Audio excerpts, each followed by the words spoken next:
Hi, this is David Howard Thornton, but you might know me as Art the Clown from the movie Terrifier, and you're listening to the Night of the Living Dreads podcast. Kill you later.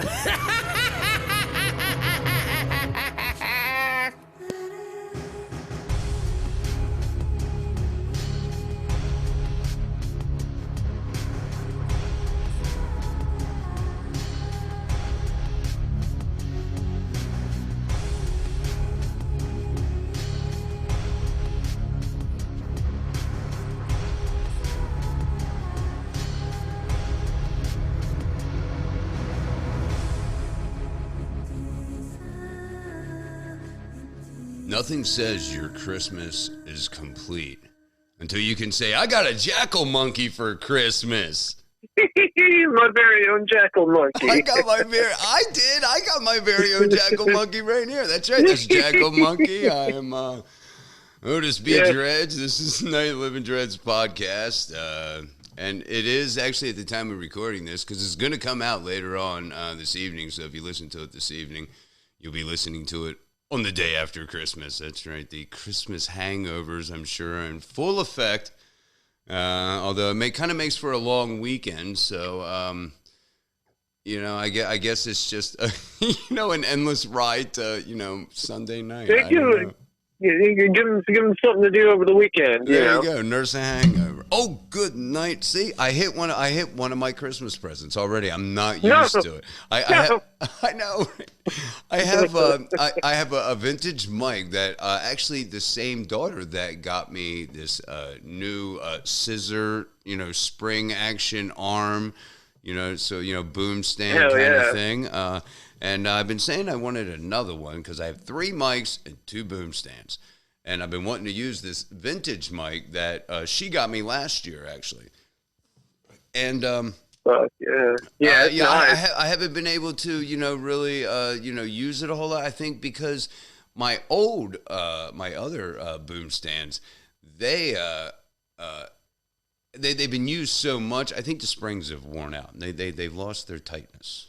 You know and this is a heavy mic. This is one of those, vintage Elvis Presley. It's made by Pyle. And it's a really good mic. I like it. I'm using it right now. But what I needed was a pop filter. So she got me the whole set, man. It's got the little pop filter on it. It even has a shock mount in it. But I can't figure out how to get the damn thing on there. I'll just try not to hit it like I just did. Anyway, enough of my damn rambling. I also got medicine for Christmas. Well, no, I didn't. I actually got it the night before. Woohoo! Woo! Love medicine. Jackal Monkey, how are you, sir? It's been a while since I'm doing pretty damn good. Actually fucking talked, man. I mean, here we are. Man. Episode 87, episode 86 was the last time I think we talked, man. It's just been busy the last couple weeks, man. How was your Christmas? I did see that your daughter got her little stuffed rat, man. The little ninja rat, man. She looked very happy. How was that? Yeah, oh man, it was fucking awesome. She loved it. She calls it her hero rat. The hero rat. That is so cute. And he fights evil cats. Evil cat. Oh my god, man! It's like a vigilante rat, man. Because cats always have said to have the upper hand, when it comes to like rats or mice. Don't fuck with this rat. Right, yeah, she was super stoked, man. That is awesome. She was super stoked. That was a Christmas Eve gift, right? Yeah, Is that something you guys have always done? That's something that my mom always did with me, allowed me to open one present on Christmas Eve. Yeah, that's something that my family's always done. We actually, back in the day, my mom, we opened a few different presents, but I mean, she saved the good shit, like super good, like a game system or whatever that something bad, a new skateboard or something. She saved that for Christmas Day. Sure. As I got older, it ended up being a skateboard, for Christmas. Because those damn things ain't cheap, man. No, they're not. They're not. But I know Mom my Christmas gifts. Yeah, I always got one. I did. Funny, quick story, man. But I mean, to start off, most of the time, my Christmas Eve gifts were always like a step above a stocking stuffer. Yeah. You know, it's just not quite. You know, they were a little bit better than a stocking stuffer, but barely. They barely made it out of the fucking stocking. You know what I mean? Yeah. But I one year I got curious, and my mom, she had a little trust in. She had a little trust in. Uh-oh. Yeah. Uh-oh's right. Yeah. I fucked that up real quick. Let me just say I fucked that up with a quickness. Yeah, she had my stepbrother had moved out, and she had stuck. Oh, that's where she would stockpile in his old bedroom. Stockpile all the gifts, that she was trying to hide them in there. Well, I'll never think of looking in the mirror. Right. Well. Here's the thing. My mom was like cruel to a point because she wouldn't even fucking hide them, man. She just stack them all up on the fucking bed and put my name on them. You might as well had a neon fucking sign saying "Kurt" right here. Oh, goddamn. Don't open this one, especially not this one. No. Any others, those are bad, but especially not this one. It was so cruel. So of course, my mom's gone. Oh shit! I sneak the fuck in there, right? And I'm picking a gift. I'm like, all right, if I'm gonna open one, man, I really want to be fucking surprised. Okay. I open up. I mean, it was kind of cool, I guess, at that time, but I opened up a fucking Dukes of Hazzard remote control General Lee.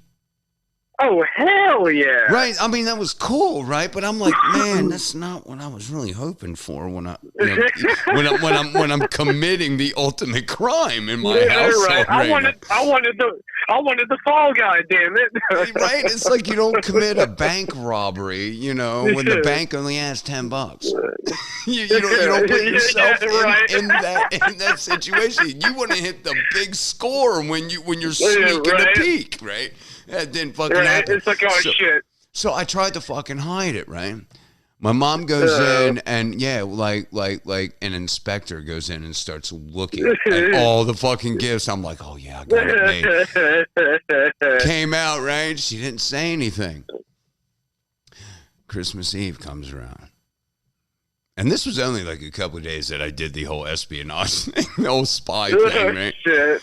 It was maybe, I don't know, like maybe the day before Christmas Eve, like the 23rd or something. Oh, God. I know, right? So Christmas Eve. That's even worse. Christmas Eve, guess what present I get? That she gives me. She goes up and picks out one for me. It's the fucking Dukes of Hazzard car. And you know what? She gives it to me. She's like, here, I figured you wanted to play with this, means you already looked. I was like, how the fuck did you know? You see, she was like, see, I wasn't gonna give you something that you didn't know, and give you a surprise. You already knew about this one. You might as well play with it, motherfucker. Pretty much. You know what I mean? Right. I get the logic. That's awesome, though. Did you ever do that? That's awesome. Do what? Did you ever like try to sneak a peek at gifts, man? Oh yeah. Did you get caught? I ended up every time, damn near, until I developed a technique. Every time.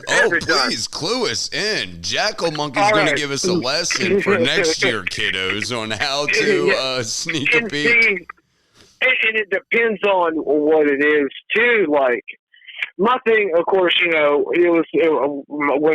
I was growing up, it was the big thing was Genesis games.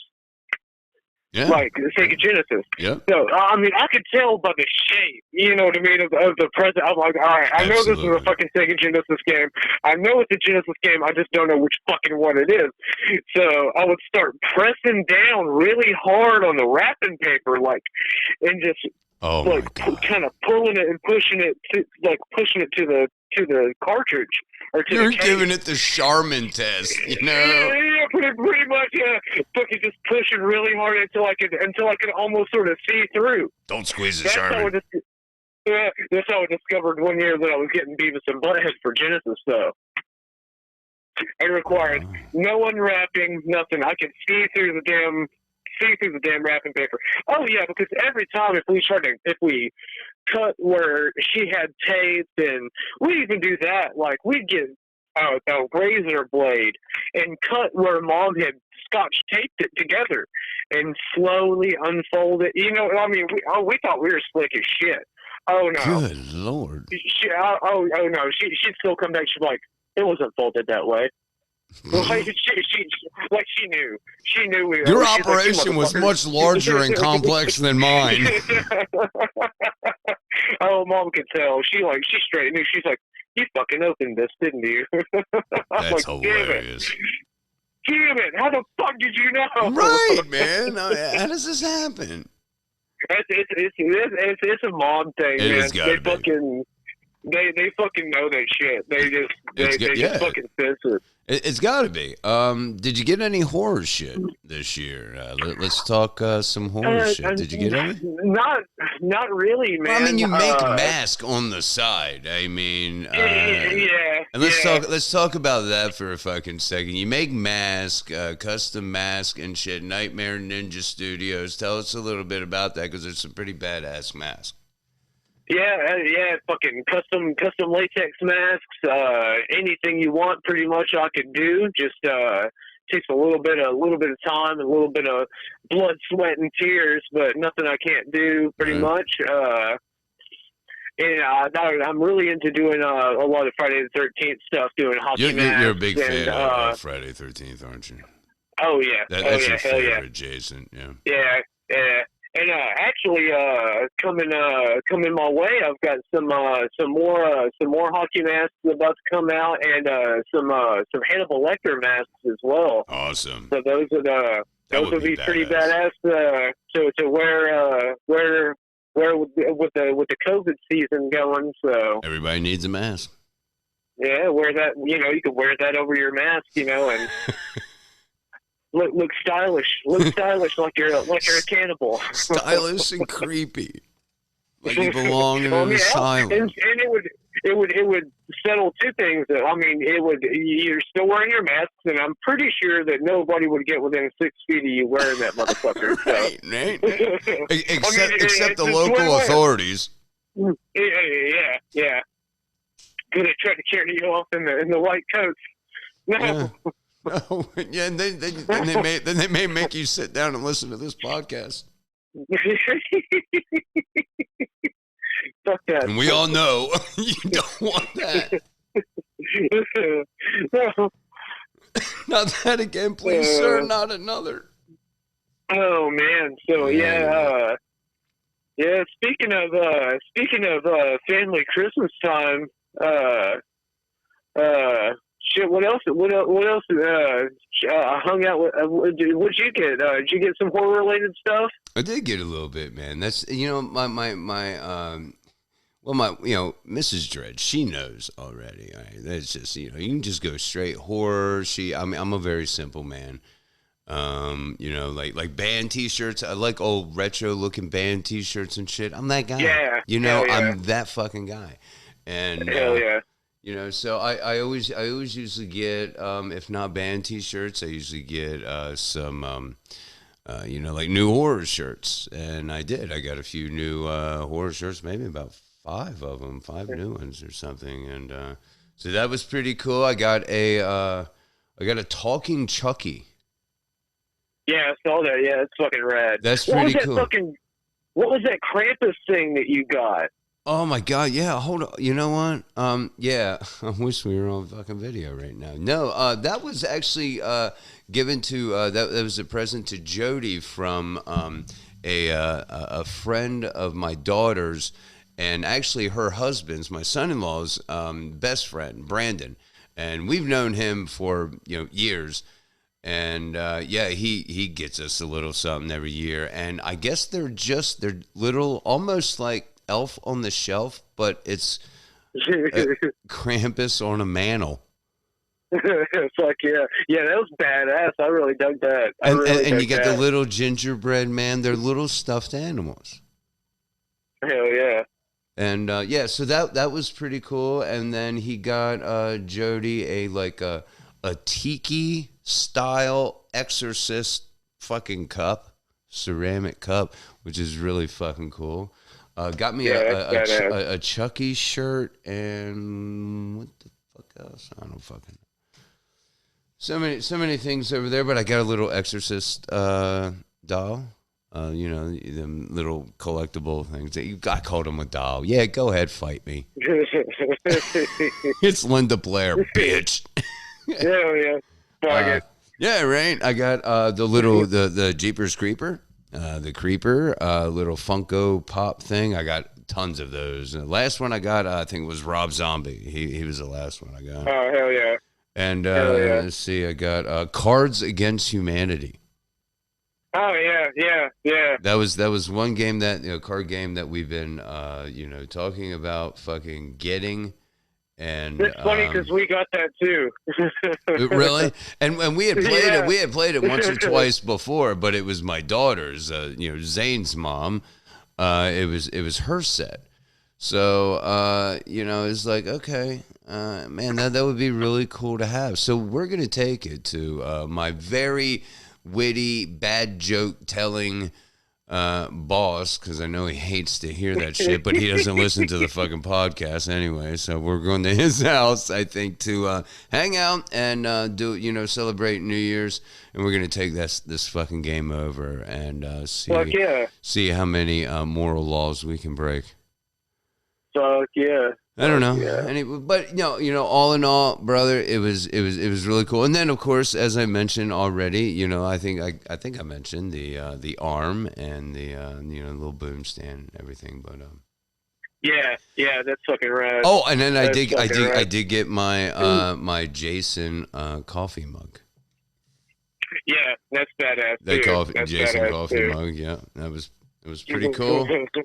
So anyway, you know what isn't very cool? Murdering your whole fucking family like 3 days before fucking Christmas. That's just not really a cool fucking thing to do, man. That doesn't spell Dad of the Year. You know what I mean? Yeah, right. And then, and so was the story for Ronald Gene Simmons. No, I didn't say Gene Simmons, not like kids. I want to rock and roll all night. No, not that Gene Simmons. Not that Gene Simmons. Not that. This Gene Simmons was a fucking psychopath weirdo. Good God.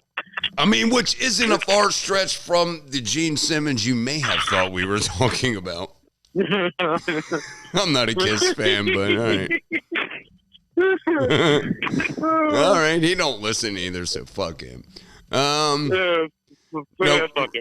Ronald Gene Simmons, he was born 1940, so we're going back a little bit. Okay, he Chicago native. His mom Loretta and his dad Billy. Oh, Billy Simmons. I'm gonna say Billy Simpsons boy. The whole time. Oh, Billy boy. Billy Boy Simmons. Although he, little Ronnie didn't get a whole lot of time with old Papa Billy, because at 3 years old, his dad dies of a fucking stroke. And at the door now. And then within a year, his mom, being the whore she is, remarries. To a fucking guy who's a civil engineer for the U.S. Army Corps of Engineers. She wasn't like taking like just anybody, apparently. No. had to be that guy. Right, to be that, right? They eventually moved around, being in a military family. And honestly, dude, have you found a lot out about his childhood? Because there's not a lot. No. There really isn't. I have looked. Yeah, there's not a lot that I could find. Yeah. I've looked at, I've listened to other podcasts because, I'm probably the one host out of all the fucking true crime horror podcasts that does the least amount of fucking research. So I look at other podcasts, like I know goddamn well that person did a hell of a lot more fucking research than I did. Yeah, and nobody's finding anything about his childhood. I mean, he drops out. He joins the Navy in '57. Ends up, he had actually what seemed to be a pretty successful military career. Oh yeah. Successful whenever he was in the Navy, and then whenever he was in the Air Force, he had medals and honors and both. Absolutely, and that's what's crazy as hell. Like, is that this guy's a fucking complete psychopath? I know, right? Yet he didn't get dishy. He had an exemplary military career. It's like, what the fuck? Yeah. He had and his what's that? I'm sorry. No, I'm just saying. It's just like, what the fuck? Yeah, I mean, like, you have no idea. Would make him do that? Exactly, because there isn't anything that stands out.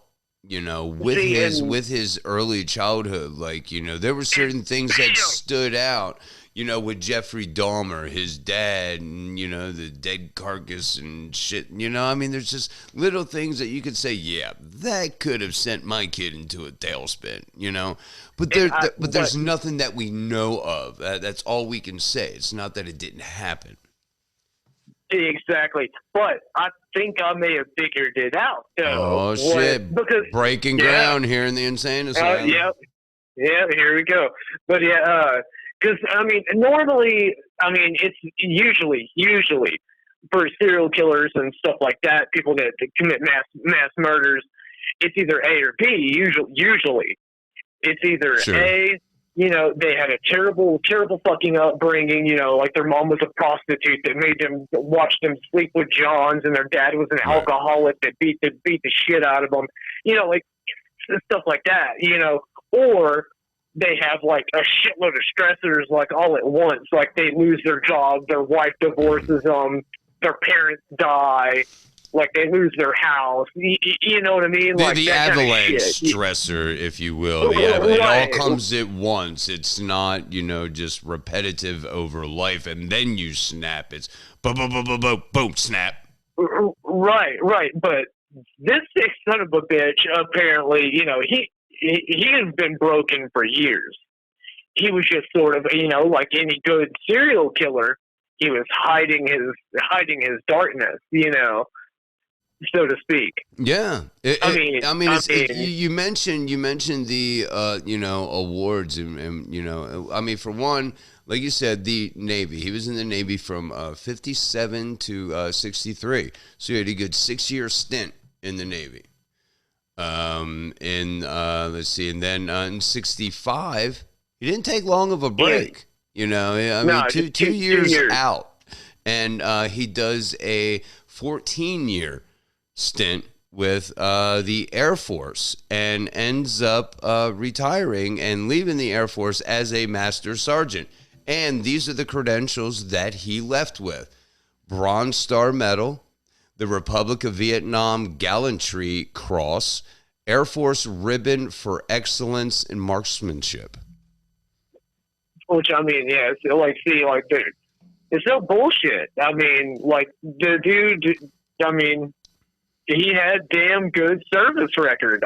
Now it was crazy, right? He was about, I think, like 3 years old or so when his dad passed from the stroke or whatever the fuck it was, and his mom remarried. He was very young and probably took in a lot of what his stepdad, being the engineer in the Army Corps of Engineers, and seeing a lot of military things going on, and maybe that kind of persuaded him to go that way. Do you think that? Exactly. That's the only persuasion that I can see. And I guess it wasn't even really a bad one. I guess that's what. By no means. That's what made him want to pursue that military career and that lifestyle for sure was his stepfather. But in my opinion, what made him break was that after his military career, after he retired, over 20 years of something, of service, and being with his stepfather and being with that military for so long, Right. it was just constant structure. You know what I mean? And then You may be on to something there because out, that really showed itself later on. Go ahead. Well, yeah, exactly. Once he got out and got on his own, and then his wife wanted to leave him.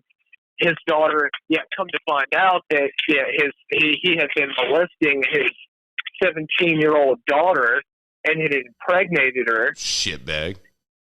Yeah, no shit, right? And like, she had a letter written in a safety deposit box, and she was goddamn right down the shitter. She was gonna expose him, goddamn. No, they're supposed to die too much Taco Bell. No. I don't think this podcast was actually going down the shitter. We will find a way to use those buttons. I'm looking. One way or another. Say something about being a shitty person. How dare you? How fucking dare you? God damn it. Yeah, she was ready to expose him for, molesting her and all that shit. And did you say explode? Oh no. No. I'm sorry. And then his wife wanting to leave him. You know what I mean? And that was kind of a secret thing, wasn't it? Wasn't that kind of like more of a secret thing? She was saving money for a divorce because, I mean. Yeah, and she had written a letter to her son. Yes. Talking about how she felt like he kept them in prison, in prison basically. Which I mean, he had them secluded, living way off in the middle of fucking nowhere with no completely telephone. Off the grid. Completely. I mean, no running water. They had toilets that were functional. They had toilets that worked if there was water. They had electrical outlets that would have been just fine if they would have had, electric run there. Right. I mean, they had all of the means, but I don't know. I mean, do you think that was something from his military background? Because some little speaking pieces that you listen to, some may be 7 to 10 minutes, long. It almost seems like, well, and he was living off the grid, kind of trying to create that image for him. And I'm not trying to get political here, but I think this story it took me to that question. What is your thoughts on that? Right. That's what I was going to say too. I don't think that necessarily that was a thing. Like, again, I think that was part of something in him that control, and that's where I was getting at. That's what finally ended up making him break, is because him so used to all that structure. You know what I mean? Once his daughter was going to expose him and his wife was going to leave him, like, he no longer had that power. Like, he couldn't control anything anymore. The one thing he could control, though, was, taking him out. Exactly. Right. Exactly. That makes perfect sense. Yeah. So, can we conclude then? I'm sorry. Go ahead. That's my opinion. That's my opinion. You know what I mean? That's what I think. So up to let's say up to the murder. I mean, when this all took place, and that would have been in 87. Okay, December 22nd, to be exact. He decides that, this is the time to enact a plan that involves pretty much wiping out his entire fucking family. Can you say, or are you saying, I mean, I don't care. I want to hear fucking shit. I like talking. Can we say that, I mean, are you saying that maybe the fucking, I wish somebody would say something because I've said that way too many times. You know what I'm saying? Do what? No, see, I'm rambling. No, shit. Yeah, see, what I think is that, what ended up making him finally fucking break was him losing that control. Like, he found out that his wife was about to leave him. So that's whenever he was like, well, okay, I no longer have this control anymore. So right. Bam, bam. He knew everyone was coming. And so what better way to do it than to just take them all out? So they killed his wife and his son first. Well, and not only that, well, you know, I mean, going into, you know, your theory is to, you know, what made him snap. What, you know, he already had that, you know, kind of shit playing on him for a while. That's why they moved to Arkansas. Oh, yeah. Because Egypt. Yeah, I can't. And why he had his kids dig the cesspool. He had his kids dig Gotta that move the 4 shitter. foot by 4 foot. Yeah. We gotta dig a shitter. Go outside and dig me a shitter. Start digging. Shitter's full. Merry Christmas. Yeah. It's like, Jesus fucking Christ. He had been digged that like a week before or some shit like that, like before he killed him. And that's where he was. And wherever they lived before Arkansas, they moved there on a fucking whim in the middle of the night. You know why? Because Children's Services was getting, you know, calls from people saying, man, I think this motherfucker kissing his daughter way kind of fucking weird. You know, I mean, you don't normally give your daughter fucking tongue when you're sending her off to fucking school. What's going on here? No, not normally. They don't usually, you know, pick them up like a 6-pack, you know, one the pink tuna steak. You know what I'm saying? They don't do that. I know, right? It's not how we do things. It's not how we do things. It's not how, you know, I don't want to see that motherfucker at the father-daughter dance. I'm just fucking saying. So yeah, and then he ran once they got word on it, man. They ran a fucking a raid, or not really a raid, but they were a warrant, I guess you could say, to his fucking house. He bolted that night, man, in the middle of the fucking night, gone. And that's how he ended up in fucking Arkansas, in the middle of nowhere, off the fucking grid, so nobody could fucking find him. Yep. And then he just snapped. Yeah, everything just snapped from them. Yeah. All of his other kids, well, a lot of his kids, the ones that the ones that were old enough, pretty much, that could leave, had left. Right. So, you know, he was there with his 4 or 5 kids. Like, his son had came to visit, and like I was saying, those were the first 2 he killed, was his wife and his son. But he had the right accommodations to, you know, have visitors. I mean, he had run down abandoned mobile homes that were pushed together to make one big one. One giant fucking coffin. Mansion. One giant fucking coffin is what it turned into. That's what it fucking turned into. Tell us about that, man. That one day, man.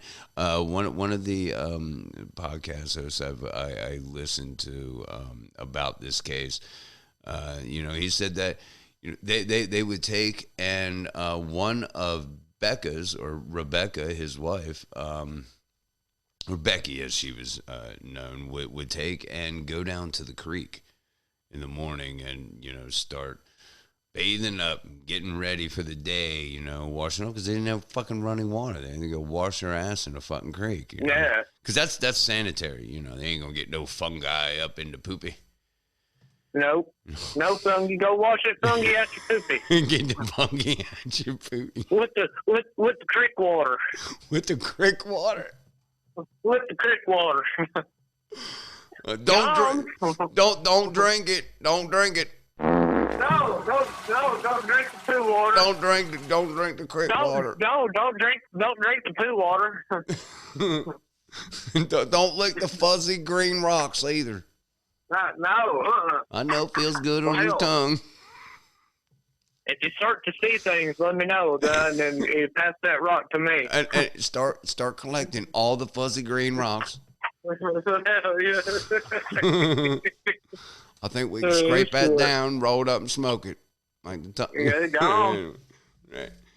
So, what the fuck was I at? What were you talking about? Who? Yeah, him going around and waiting for the other, he goes down. Now. He goes down. Apparently, shoots Becky as she's down there washing her butthole in the creek. Bam! Fires 2, 1 in the temple. takes her out. And then he goes up. And apparently the second one was, as you mentioned, his 29-year-old son. That was his eldest son. Actually, hold on here. I got a little timeline. Not really a timeline, but got some names. Yes, Ronald Gene Simmons Jr. Got us a junior. 29 years old. Gunshot. Bam. Now, he killed his wife first. She was 46. And then went to his granddaughter. And now, these were the only three in the house at the time. Okay. Right. Nobody else had arrived yet. Right. But like I said, that's another reason why he waited, waited for a while. Because like I say, he obviously had this plan because he had them dig their own grave in the backyard like a week before. Yeah. But he was waiting just for the right time to where he could get everybody all at the same place. Yeah. Yeah, kind of, just getting them in and kind of cornering them. You can't go anywhere now. Right. And that was his mentality, I guess. A lot of podcast hosts, a lot of people, you claim that because of his military,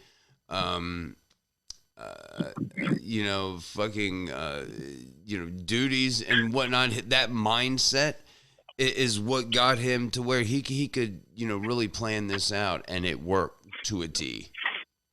Right. And it really fucking did. So we have Barbara Simmons. That was the 3-year-old granddaughter. He didn't want to shoot her, they say.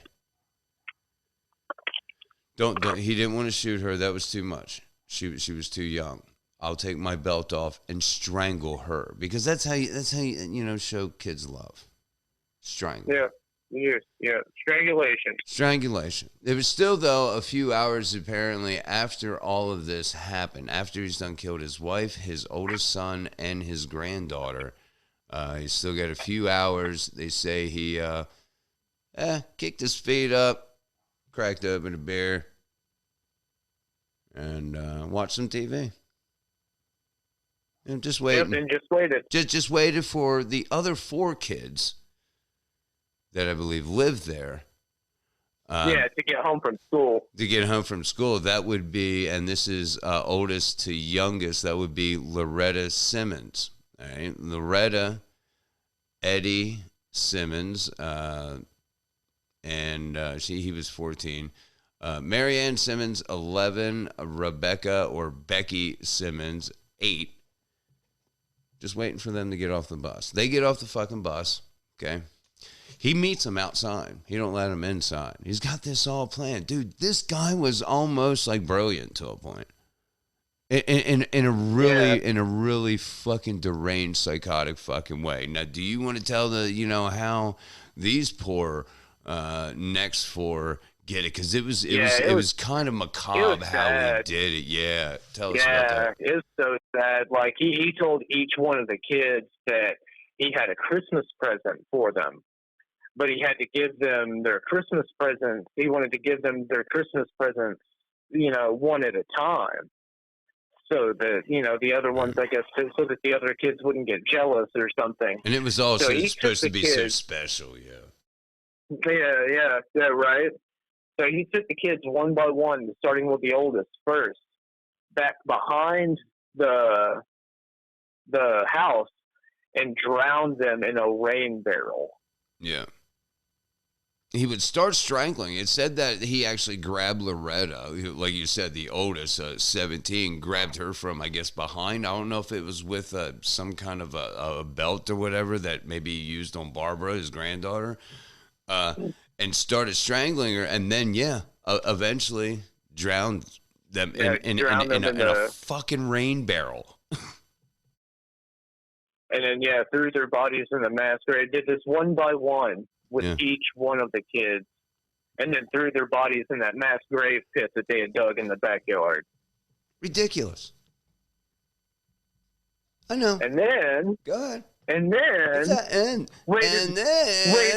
It doesn't end there. But wait, there's more. Here's that order. Hell yeah. Fucking, he goes back inside, goes drink some more, Right. waits for more family members to show up. Yeah. I don't So think that's any more. whenever, Well, I don't think any more showed up that day. No, it took a few days. He went out and went to the local bar and got some drinks. Yeah. And He went to Sears, they said, and picked up some gifts that were, paid for by mail that were shipped to the store. So he went and picked up some late Christmas gifts that arrived at Sears.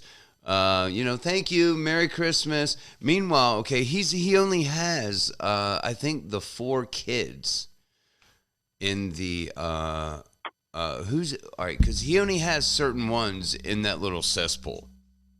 yeah, just the 4. Because the other ones, creepy enough, are just kind of sitting He around. had them laid out. Laid out in the fucking living room and shit. Yeah, he had them laid out in one part of the 2-piece. How he had the 2 mobile homes Right. pushed in and built together. Yeah, he had them in one part of that. Had them laid out. Creepy.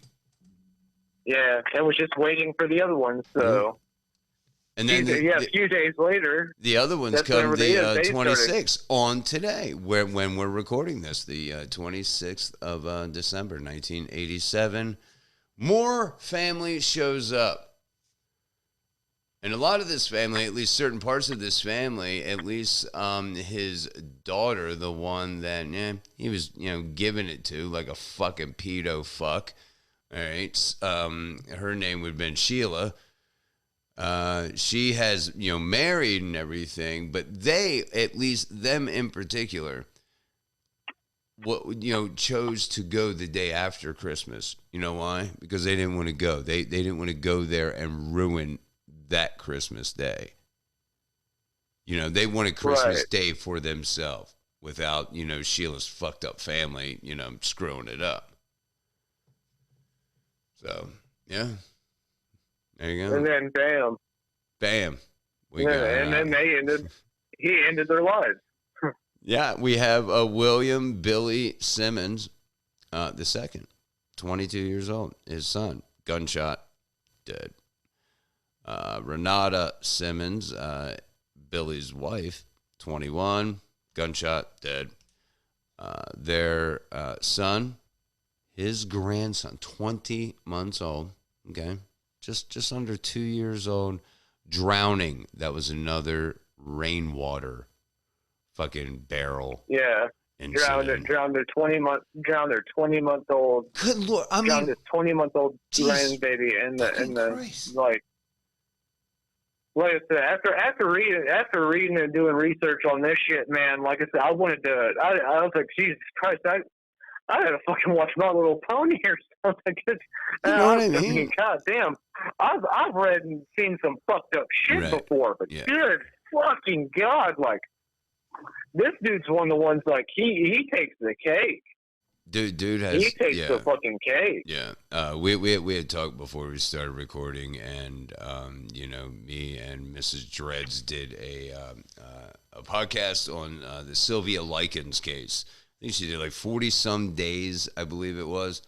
That she was pretty much held captive, tortured. I mean, it was just horrible. The very first podcast that we ever said, like, look, listener discretion advised. Listen, just be aware. We're talking about some really horrible shit, I don't want any triggers or anything, Yeah. But even then, even after doing a podcast like that and looking into all that shit, next thing you know, I'm looking into this guy and I jump back a little bit like, huh? It really went there? Yeah, that's what got me. Like I was saying, it's like, wait, hold on a second, wait. His granddaughter, who was also his daughter. Yeah. Rewind. All right. Hold on. Wait a minute. We're gonna rewind a little bit because Sheila, the one he was fucking, all right. When she was about, I think, I don't know when it started, maybe about 17, I think, possibly. I think so. I think that's what they're saying. Yeah, that's his daughter, Sheila. She married a Dennis McNulty.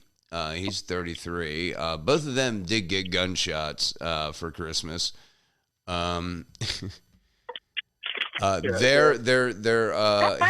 His granddaughter / daughter, Sylvia Gail McNulty, 6 years old. She got strangulation.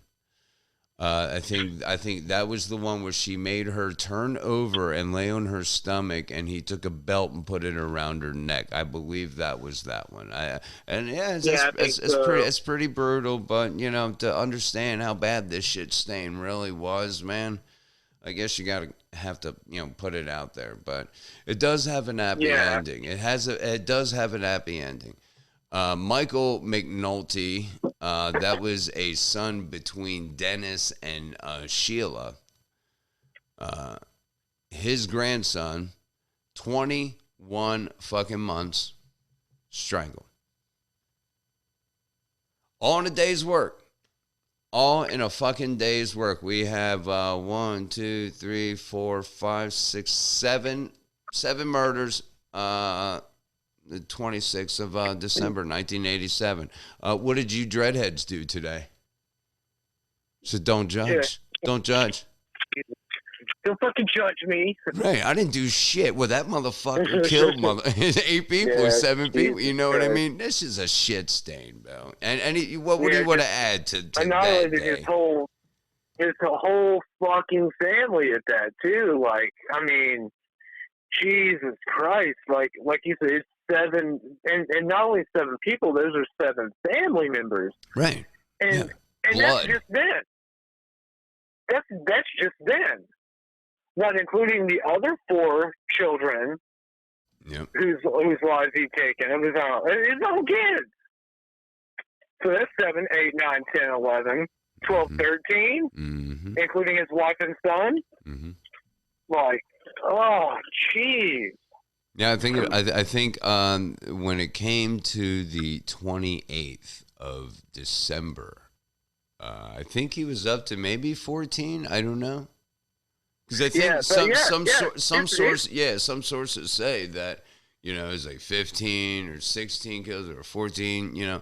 14 were family members out of the 16 that he fucking killed. Yeah, his killing spree still wasn't done. No. He still wasn't finished. Nope. He's sitting there for 2 days with all of his family, 14 members of his family sitting in his makeshift fucking condominium. Okay, meaning 2 fucking trailers pushed together. Broke down, no plumbing, off the grid, shithole.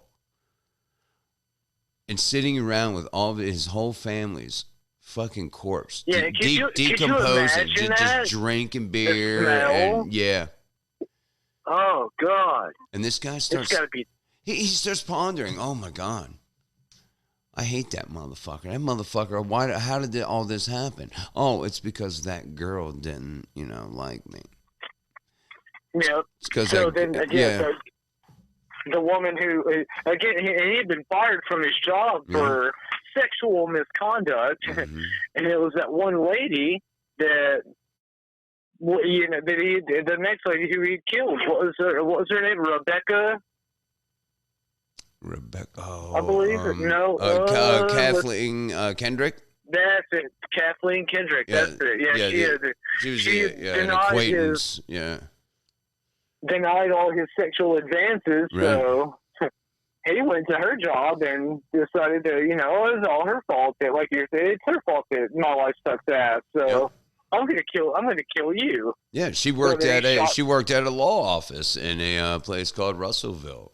She was a receptionist, and he basically, long story short, he basically just walked in, looked at her, she looked at him, bam, shot her straight through the fucking heart, killed her instantly, turned around, walked out. That quick. Yep. That quick. No biggie. Just like that.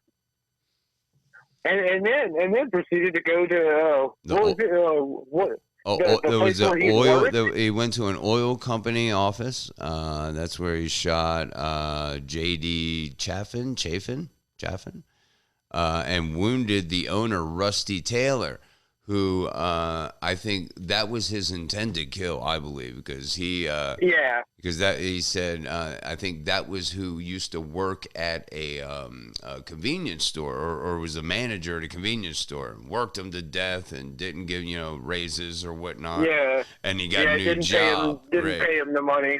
Exactly. Yeah, he didn't compensate him for all of his hard work, so he went there, shot that motherfucker. Then he drove to the convenience store that Rusty used to work at. This guy had a whole night planned, dude. This was so meticulous.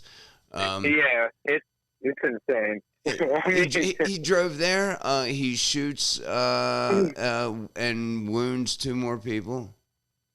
Afterwards, he went to the office. Here we go. I think this is what you were almost going to say. Woodline Motor Freight Company.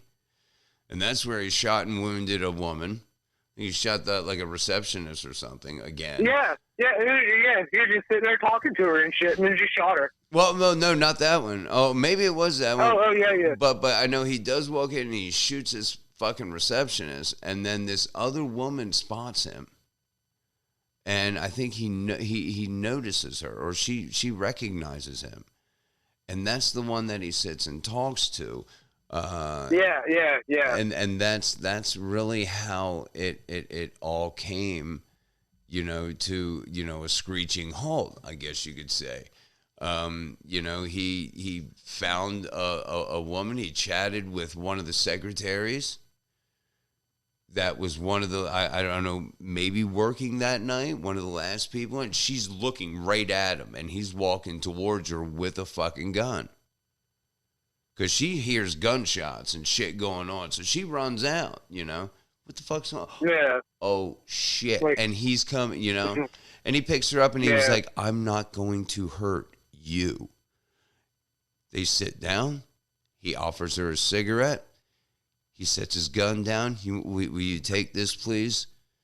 She is terrified. She takes the cigarette but refuses the gun. He leaves the gun on the table and he, after sitting there and talking, and just, imagine one of the podcasts that I did listen to, one of, the host was like, just imagine a guy who, was going through all that drove himself to, this end, you know what I mean? And how he felt now, everything is just bam. Just stop. Just stop. Like it just come to a screeching fucking halt. It's like, what the zero, like 100 going from 0 to 100 to 100 to 0. Exactly. Like, you know what I mean? Like, it's like, what the fuck? They sit there and talk. Yeah, he tells her, you know what? I did everything that I needed to do. I got all the ones that hurt me. Called the cops. And he sat there. And he talked to her. They said within minutes the whole place was fucking surrounded by cops, of course. And, he just, very, very in a very non-resistance, type fashion, just stands up, walks over, gives himself up. Yeah. And it's crazy as shit too that he was convicted of course, obviously, but because of the severity and the number of his crimes, you know what I mean, of everything that he'd done, right? He received 16 death penalties. Right. Yep. He received 16 death penalties. He's got to be killed 16 times. 15 more to go. After one's kind of redundant, but 16 death penalties. It's like, what are you gonna do? Kill him and bring him back to life and kill him again? Reanimator type shit. Yeah, it's like, come on now.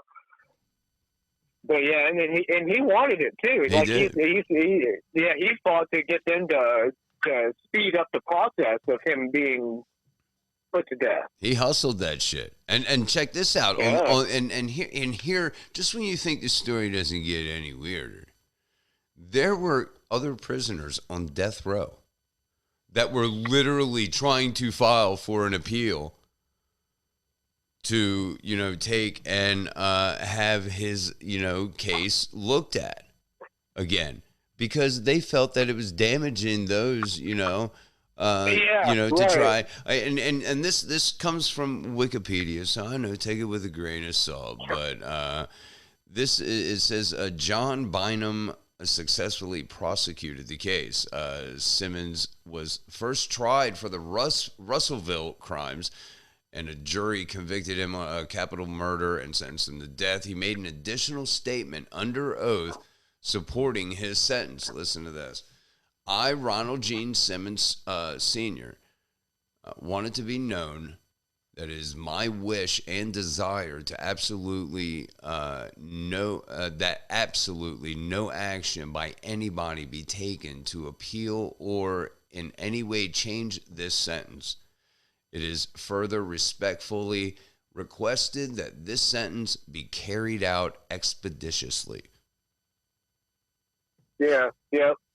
And some of death row prisoners were like, man, he's kind of fucking it up for us. He's playing the, I did wrong, I'll take my shit. And we're trying to get the fuck off death row. Nobody's going to take us seriously because they look at him as a fucking saint who's coming clean. Yeah, but that was the mindset.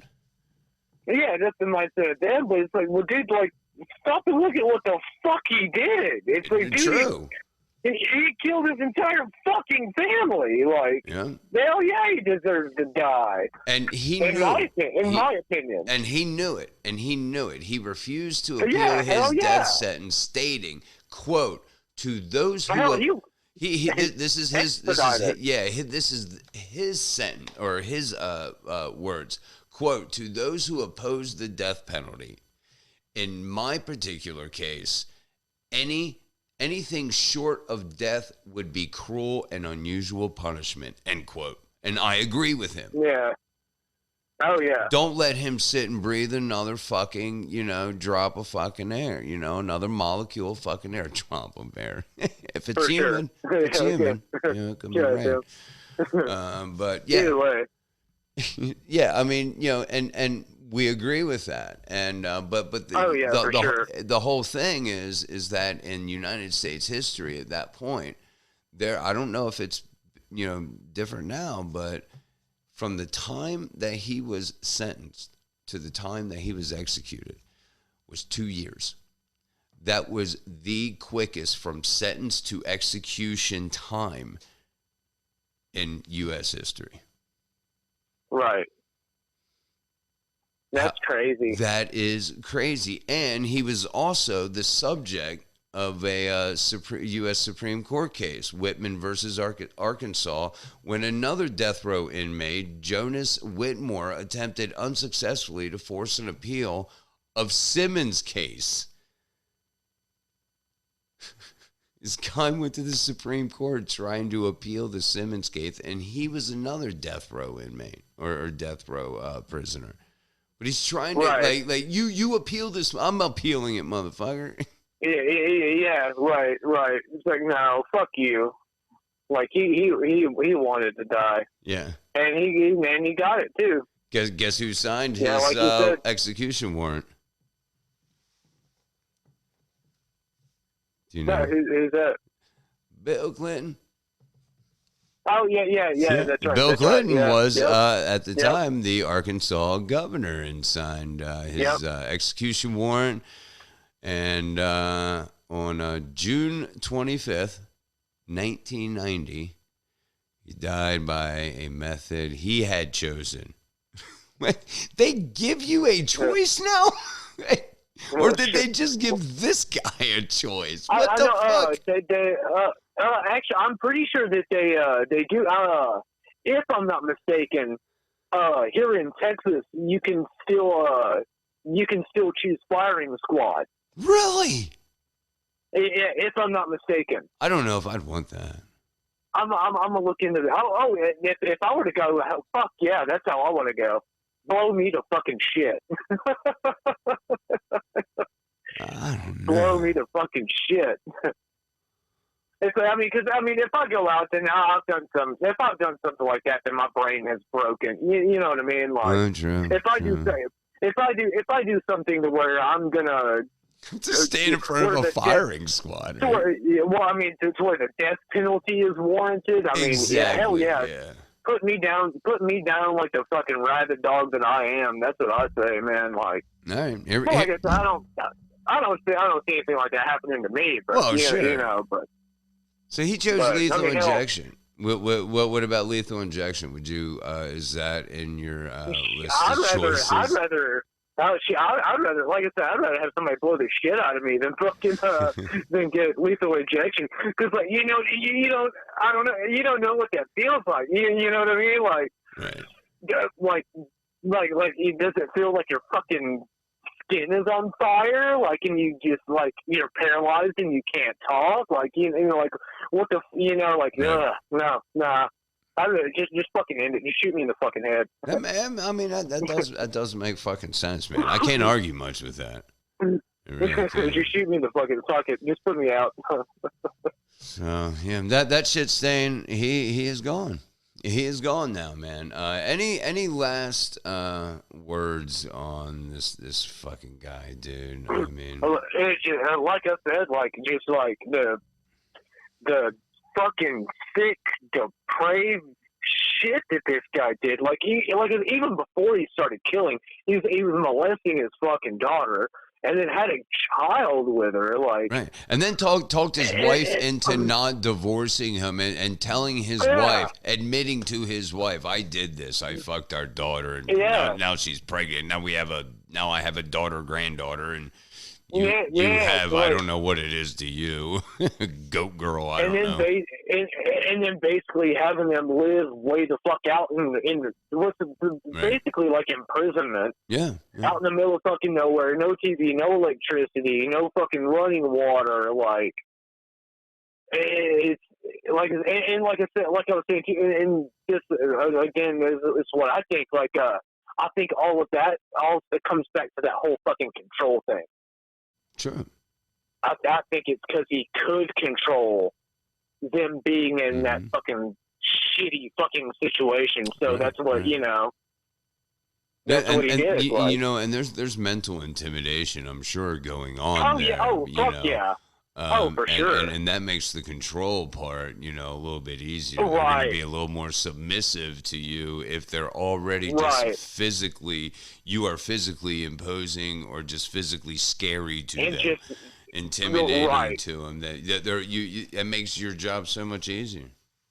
Exactly. That's all you got to do. It's like, hell, you can fucking look at them and fucking, hell, you don't even got to fucking look at them. They can hear your footsteps and fucking start fucking, start rocking and, getting in the fetal position and shit, like. They start doing that. Oh, God.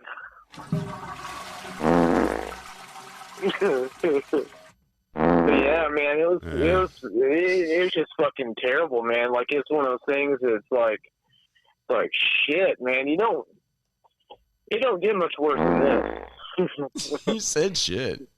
Oh, God. It's like code word. Yeah, it don't get much worse than that, man. No, I really don't. All right, well, I hear the white coats have signaled. Oh, God, no. Again, them fucks, man. Always, dude. Everybody learns to hate these bastards, any hosts that have ever been on there. Every time I say that, they're like, oh, these bastards. Yeah. Here they come. Fucking assholes. They do have good medicine. You just have to request some of the better ones sometimes. Maybe I'll do it next time. All right. Well, thank you, Jackal Monkey. Oh yeah, hell yeah. We had to talk about some sick bastard, but it's always a good time chatting with a good friend.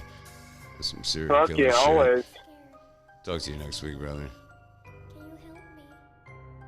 All I wanted to do was play with you. Please come and play with me. so lonely. Why do you seem so scared? I know things no one knows. We're going to die.